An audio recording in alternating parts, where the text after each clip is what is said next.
जुगनूपुर का दशहरे का मेला काफी अच्छा लगता था, इसलिए दूर दूर से लोग वहां पर मेला देखने के लिए आया करते थे और उस मेले में काफी चीजें बिकती थी। पर इसी तरीके से उस पूरे मेले में सिर्फ मुकेश का ही ढाबा था, इसलिए मुकेश काफी लालची हो गया था।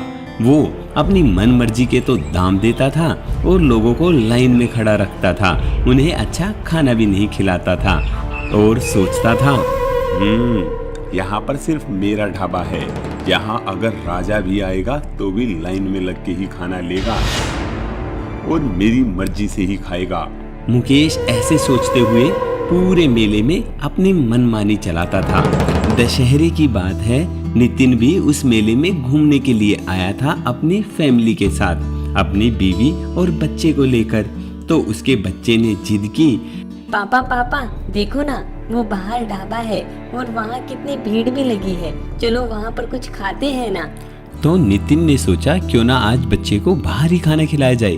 तो वो ढाबे पर गया और वहाँ से टोकन लिया और लाइन में लग गया। पर काफी देर से वहाँ पर उसका खाने का नंबर ही नहीं आ रहा था और नितिन को देर भी हो रही थी। तो नितिन मुकेश के पास गया और बोला, भाई देखो तुम्हारे ढाबे पर काफी भीड़ लगी हुई है और मेरे पास इतना टाइम है नहीं, तो आप ऐसा करो, अपना टोकन वापस ले लो और मुझे पैसे दे दो। नहीं नहीं, ऐसा नहीं हो सकता, मेरे ढाबे पर जो आएगा उसे खाकर ही जाना पड़ेगा और मैं पैसे वापस नहीं देता। तुम्हारे पास टाइम नहीं है तो तुम ऐसे ही जा सकते हो, पर पैसे वापस नहीं मिलेंगे। भाई ये तो गलत बात है, तुम एक तो इतना महंगा खाना देते हो, ऊपर से लोगों को इतना इंतजार करवाते हो। गलत क्या, यहाँ पर अगर राजा भी आएगा तो भी लाइन में लगेगा, तुम क्या चीज हो।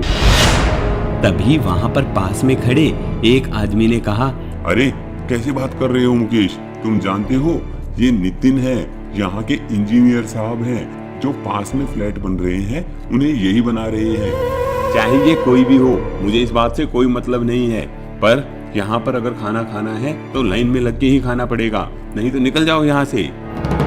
तभी नितिन ने सोचा, इस इंसान का घमंड तोड़ना पड़ेगा, यहाँ पर कंपटीशन नहीं है ना, इसलिए ये इतना बोल रहा है और ऐसे ही लोगों को लूटता है।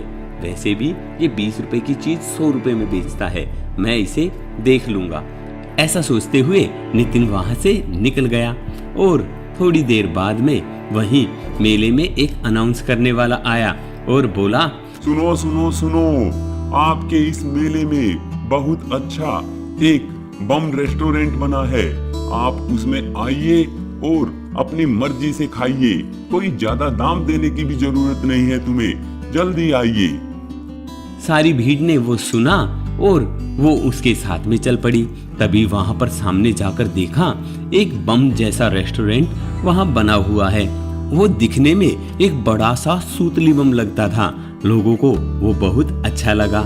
तो वो उसके अंदर घुसे तो वेटर लोगों के पास ऑर्डर लेने के लिए आया और बोला, साहब जी आपको क्या चाहिए, अनार रोटी या फिर फुलझड़ी, राजमा या फिर चक्री पनीर।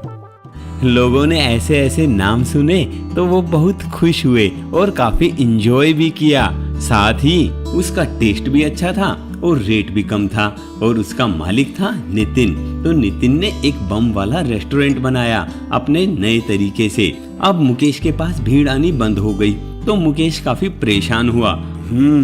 तो ये नितिन मुझसे बदला ले रहा है, इसे मुझे मजा चखाना ही पड़ेगा। ऐसा सोचते हुए मुकेश नितिन के रेस्टोरेंट में गया और वहां पर एक बम छोड़ दिया ताकि वो बम फटे और सारी भीड़ डर के रेस्टोरेंट से भाग जाए और वापस कभी भी रेस्टोरेंट में ना आए। पर ये फटा क्यों नहीं? मुकेश ने देखा कि उसने जो बम छोड़ा है वो फटा नहीं, तो वो उस बम के पास गया और उस बम को उठाकर देखने लगा। वो जैसे ही उसे देख रहा था वो तभी उसके हाथ में फट गया और उसके सारे कपड़े काले हो गए। सब उसे देखकर हंसने लगे और कहने लगे, जैसी करनी वैसी भरनी।